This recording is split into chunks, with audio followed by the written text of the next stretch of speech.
और पिछले कई दिनों से, कई महीनों से मैं कांग्रेस पार्टी के नेताओं के चक्कर काट रहा हूं कि मुझे पार्टी ज्वाइन कराएं।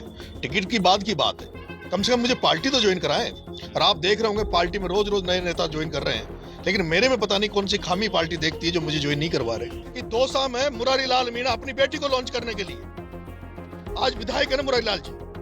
पिछली बार सविता मीणा सांसद चुनाव लड़ी, बेटी चुनाव लड़नी, क्या जरूरत है विधायक को छोड़ने की। मेरे सभी चाहने वालों ने कहा है कि भाई अपन को दौसा में लोकसभा में निर्दलीय के रूप में या नामांकन भरना चाहिए। और मुरारी लाल अपनी बेटी का राजनीतिक भविष्य बनाने के लिए खुद लोकसभा में सांसद बनना चाहते हैं, फिर बेटी को दौसा की खाली सीट पे एमएलए बनाना चाहते हैं। फिर मेरा क्या होगा? मुझे कौन लॉन्च करेगा? मेरे तो माँ बाप राजनीति में नहीं है। टिकट मांग रहा हूँ, पायलट साहब के हाथ में टिकट है, आदरणीय पायलट साहब के हाथ में टिकट है। मैं तो पायलट साहब के लिए मैं तो सब तरह से तैयार हूँ।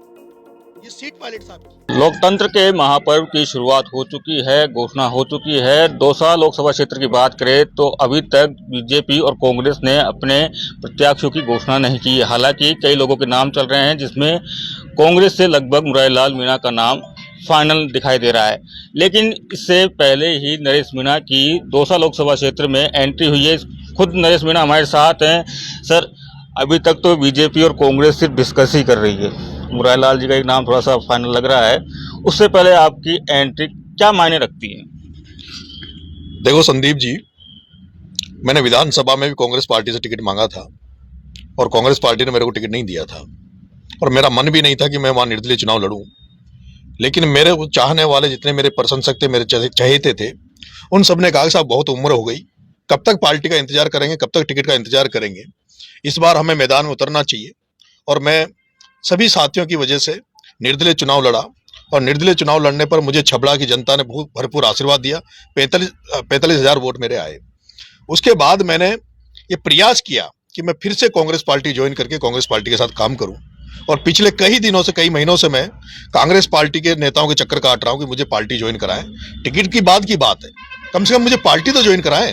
और आप देख रहे होंगे पार्टी में रोज रोज नए नेता ज्वाइन कर रहे हैं, लेकिन मेरे में पता नहीं कौन सी खामी पार्टी देखती है जो मुझे ज्वाइन नहीं करवा रहे। ऐसे में अब मेरे सभी चाहने वालों ने कहा है कि भाई अपन को दौसा में लोकसभा में निर्दलीय के रूप में या नामांकन भरना चाहिए, और होगा जो देखा जाएगा। जनता जनार्दन क्या आदेश देती है, क्या उनका मेरे प्रति आशीर्वाद रहता है उसको। क्योंकि अगर आप राजनीतिक जीवन में हैं, आप सामाजिक जीवन में, तो अगर आपको अपना मूल्यांकन करना है, आपको अपना आकलन करना है, तो उस आकलन करने के लिए आपको मैदान में उतरना पड़ता है। और मैदान में उतरने के बाद जब रिजल्ट आता है तब पता लगता है कि आपको कितनी जनता ने चाहा, कितनी जनता ने नहीं चाहा। ऐसे में मैंने तय कर लिया है, और कल मैंने परसों जब आचार संहिता की घोषणा हुई थी, तो मैंने कल ही ये घोषणा करी कि मैं 27 तारीख को दौसा में कलेक्ट्रेट में पहुंचकर अपना नामांकन सांसद के लिए दौसा से भरूंगा, और देवनगरी दौसा के देवतुल्य जनता के बीच में आशीर्वाद लेने जाऊंगा।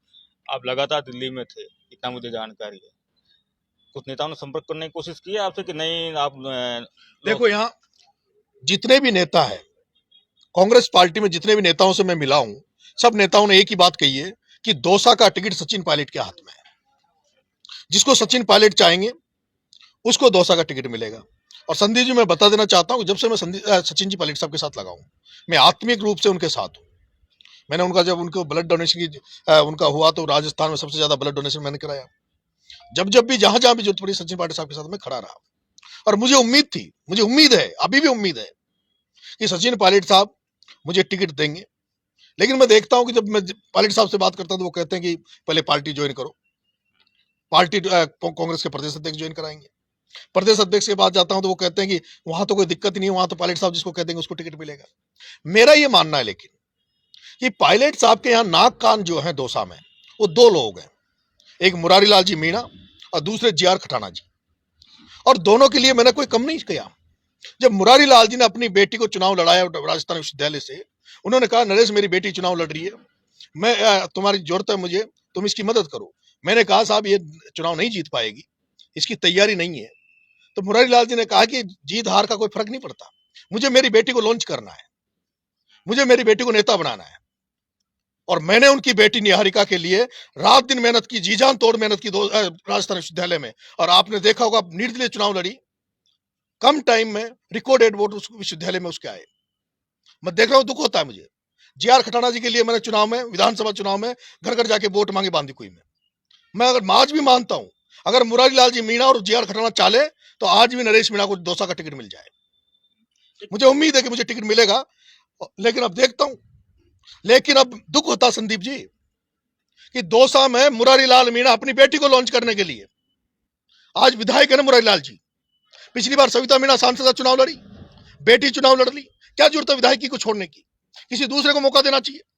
यहां डॉक्टर आर डी, मुझे मत दो मौका, मैं बाहरी हूं, मुझे मत दो मौका, डॉक्टर आर डी मीणा को मौका दे दो, राजेश्वरी मीणा को मौका दे दो। वो दोनों भी सामाजिक जीवन से आए। डॉक्टर आर डी मीणा का मैंने देखा, उनका वो जब हॉस्पिटल में रहे, यहाँ पे लोगों की मदद करते थे, उनके प्रति अच्छी सिंपैथी है। राजेश्वरी मीणा ने ईआरसीपी को लेकर कई बार आंदोलन किए, उनको दे दो। अगर वो दोनों को टिकट देते तो मैं पूरी जी जान से उनके साथ लगूंगा। लेकिन आज मुझे पता लगा कि बेचारे डॉक्टर आर डी मीणा की ये गलती हो गई, उन्होंने टिकट मांग लिया तो उनको आज एपीओ कर दिया, उनका यहां से ट्रांसफर कर दिया। क्या दौसा में यही राजनीति चलेगी? जसकौर अपनी बेटी को लॉन्च करना चाहती है, किरोड़ी लाल जी अपने भाई को लॉन्च करना चाहते हैं, और मुरारी लाल अपनी बेटी का राजनीतिक भविष्य बनाने के लिए खुद लोकसभा में सांसद बनना चाहते हैं, फिर बेटी को दौसा की खाली सीट पर एमएलए बनाना चाहते हैं। फिर मेरा क्या होगा? मुझे कौन लॉन्च करेगा? मेरे तो माँ बाप राजनीति में नहीं है, मैं तो जनता के भरोसे उतर रहा हूं। जनता अगर चाहेगी तो मुझे आशीर्वाद दे देगी, जनता नहीं चाहेगी तो घर बैठ जाएंगे। लेकिन कब तक चुप बैठा रहूं, कब तक पार्टी के पीछे भागता रहूं?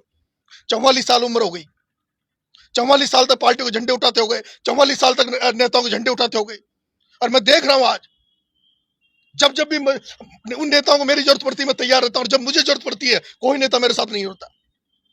ऐसे में मैं देख रहा हूं कि मैं जनता के बीच में जाऊंगा, दौसा की प्रत्येक घर के सामने जाऊंगा, दंडवत होऊंगा, पूरे दौसा शहर में दंडवत होकर जनता से आशीर्वाद मांगूंगा, और जनता मुझे आशीर्वाद देगी, क्योंकि ये दौसा है, राजेश पायलट का दौसा है, ये किरोड़ी लाल मीणा के संघर्ष का दौसा है, ये पंडित नवल किशोर शर्मा का दौसा है, रामकृष्ण जोशी का दौसा है। यहां दबंग दमदार नेताओं की जरूरत होती है। और मैं देख रहा हूं दौसा की जनता पिछले 10 साल से जिन सांसदों को ढो रही है, वो सांसद यहां शकल तक नहीं दिखाए। पिछले 10 साल से जो सांसद बने दौसा में, उनको दौसा की जनता को यही पता नहीं कि वो सांसद कौन थे। मैं पूछना चाहता हूं जसकौर मीणा ने 5 साल में क्या किया? उसके पहले हरीश मीणा यहाँ रहा सांसद, कितने लोग उनको जानते कि क्या उन्होंने सांसद में किया? मेरे को पता है कि अगर यहाँ की जनता चाहती है कि उनको राजेश पायलट जैसा नेता मिले, नवल किशोर शर्मा जैसा मिले, किरोड़ी लाल मीणा जैसा मिले, और इसलिए मुझे विश्वास है जब मैं इस मैदान में उतरूंगा तो जनता जनार्दन मुझे आशीर्वाद भी देगी और मुझे यहाँ से चुनाव जिताकर भी भेजेगी। लेकिन नरेश जी, एक तरफ तो बीजेपी ने गेट, दरवाजे, खिड़कियां सब खोल दिए हैं, एंट्री हो रही, लेकिन कांग्रेस में भी कुछ नेता आए हैं, लेकिन युवाओं में ऐसा लग रहा है कि कहीं ना कहीं अवॉइड किया जा रहा है। दिक्कत ये नहीं संदीप जी, दिक्कत ये है, हाड़ौती में जाता हूं तो एक प्रमोद जैन भाया बेटा है, एक प्रमोद जैन भाया बेटा जो कब्जा करके बेटा कांग्रेस में, वो नहीं चाहता कोई नया युवा नेता है। और जब पूरी राजस्थान में आया हूं तो यहां वो नेता जिनको मैंने अपना खून पसीना दिया, जिनके लिए खून पसीना बहाया, वही नेता मुझे रोकने में लगे हुए हैं, वही मेरे टिकट में रोड़ा अटका रहे हैं। आज मुझे खुशी होती कि आज मुरारी लाल जी ये कहते जो, और मैं तो टिकट भी नहीं मांगता संदीप जी, अगर मुरारी लाल जी पहले दिन ये कह देते कि मैं चुनाव लड़ूंगा तो नरेश मीणा टिकट नहीं मांगता, मैं कसम खा के कह रहा हूं।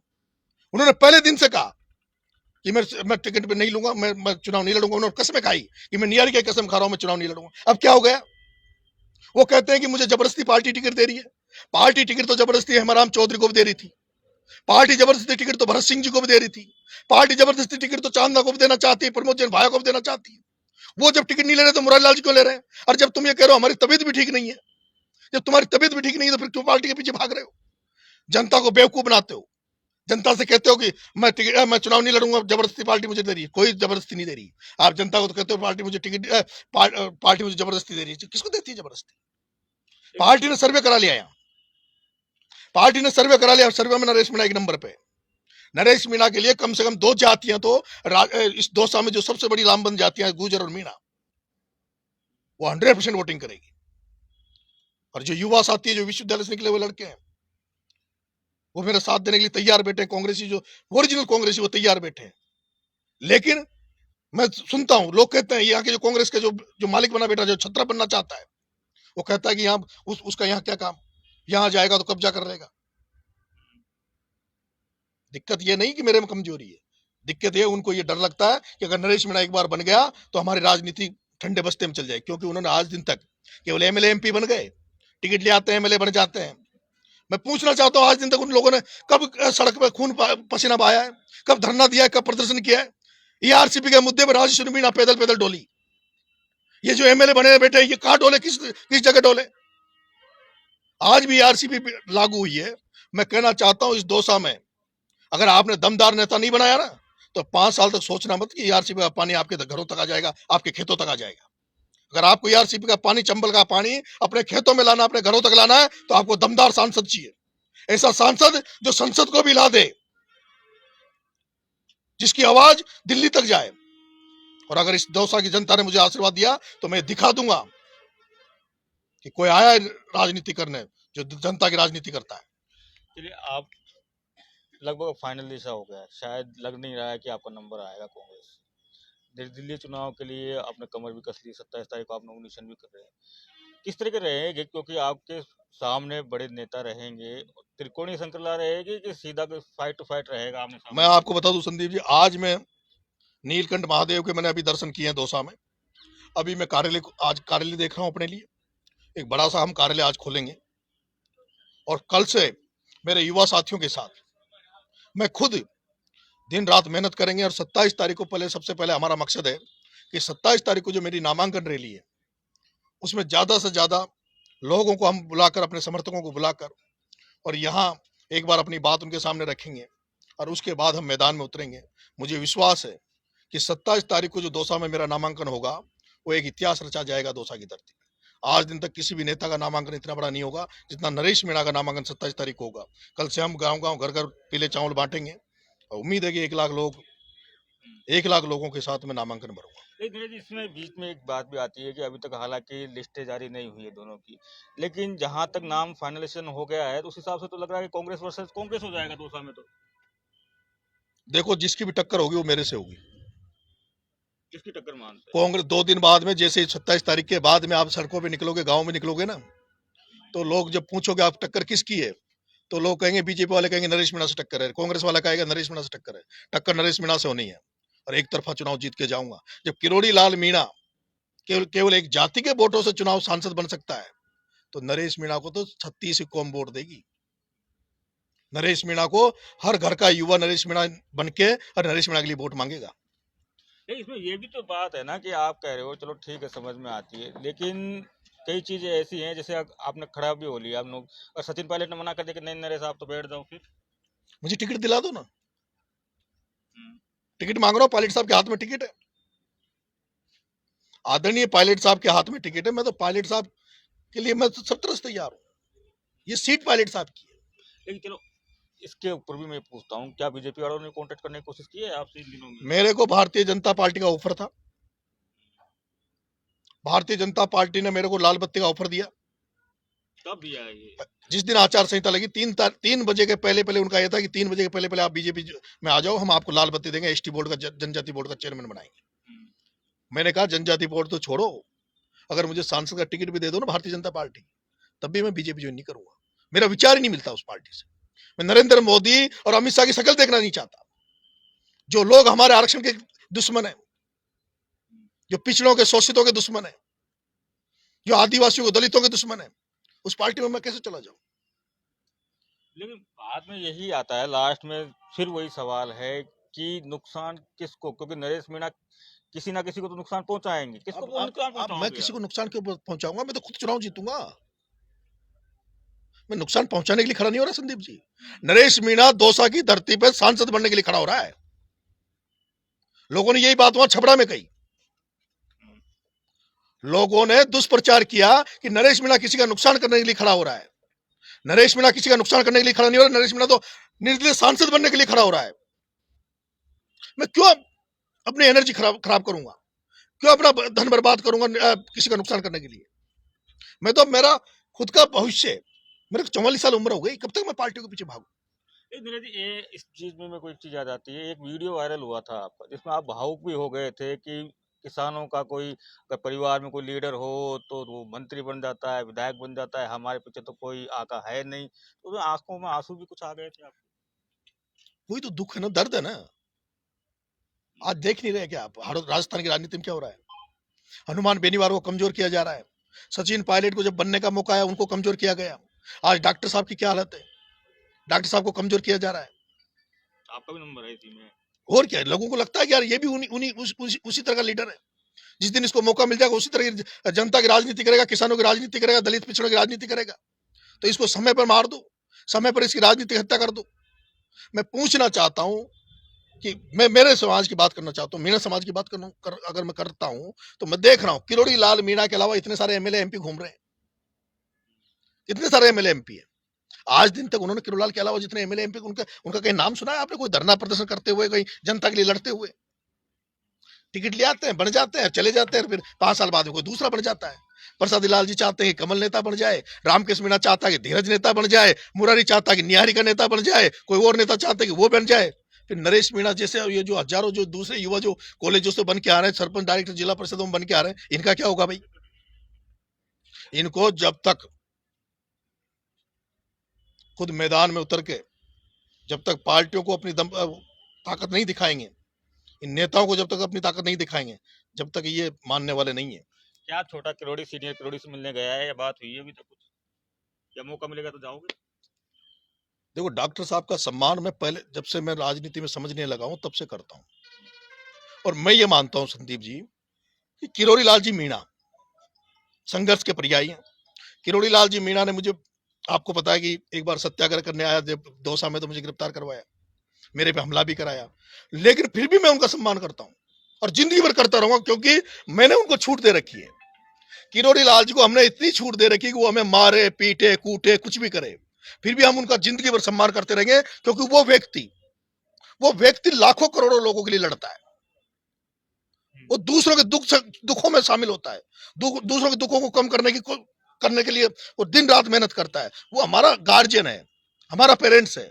बड़े आदमी, अगर हमारे घर के बड़े आदमी हमें कोई दंड दे हमारे साथ कोई, तो हमें कोई दिक्कत नहीं है। डॉक्टर साहब का मैं सम्मान करता था, करता हूं, करता रहूंगा। मैं किसान जाति के जो लीडर हैं, जो किसानों के लिए लड़ाई लड़ते हैं, जो कमजोर लोगों के लिए लड़ाई लड़ते हैं, उनका मैं सम्मान करता हूं। इसलिए मुझे सचिन पायलट में वो दिखता है, सचिन पायलट की आंखों में, सचिन पायलट के जहन में मुझे दिखता है कि जिस दिन सचिन पायलट इस राजस्थान का मुख्यमंत्री बन जाएगा, मालिक बन जाएगा, उस दिन इस राजस्थान के किसानों का भला हो जाएगा, इस राजस्थान के पिछड़ों का, ग्रामीण एरिया में रहने लोगों का भला हो जाएगा। मुझे दुख हुआ, मुझे तो हनुमान बेनीवाल का भी दुख होता है, आज किस तरह से उसके साथ राजनीति षड्यंत्र किए जा रहे हैं। ये नेता है, लीडर है, ये जनता के नेता है, जन नेता है। ऐसे जन नेताओं के साथ, और वो तो जनता के ऊपर ही जिंदा है। आज किस तरह से सचिन पायलट के नाम पर कांग्रेस की सरकार बन जाती है, मुख्यमंत्री कोई और बन जाता है। किरोड़ी लाल जी मीणा पूरी पूर्वी राजस्थान में भागते हैं, डोलते हैं, बीजेपी की सरकार बना देते हैं, और जब बनने का नंबर आता है तो ना तो मुख्यमंत्री, ना गृह मंत्री, कृषि मंत्री और पंचायत राज दिया, वो भी आधा आधा दे दिया। एक भजन लाल जो पहली बार एमएलए बनता है, मुख्यमंत्री बन जाता है। इसलिए दुख होता है, इसलिए अब दौसा की दमन पे उतर रहे, देखते हैं क्या होता है। बिल्कुल, धन्यवाद बातचीत करने के लिए। तो ये थे नरेश मीणा, जिन्होंने दौसा लोकसभा क्षेत्र से अपनी निर्दलीय उम्मीदवारी दावेदारी घोषित की है। अब देखते हैं कि कितना सफल होते हैं, कितना असफल होते हैं। लेकिन कांग्रेस के नेताओं पर बड़ा जुबानी हमला बोला है। अब ये हमला कितना, कहते हैं कि राजनीति में कितना असर करेगा। संदीप मीणा, दौसा, राजस्थान तक।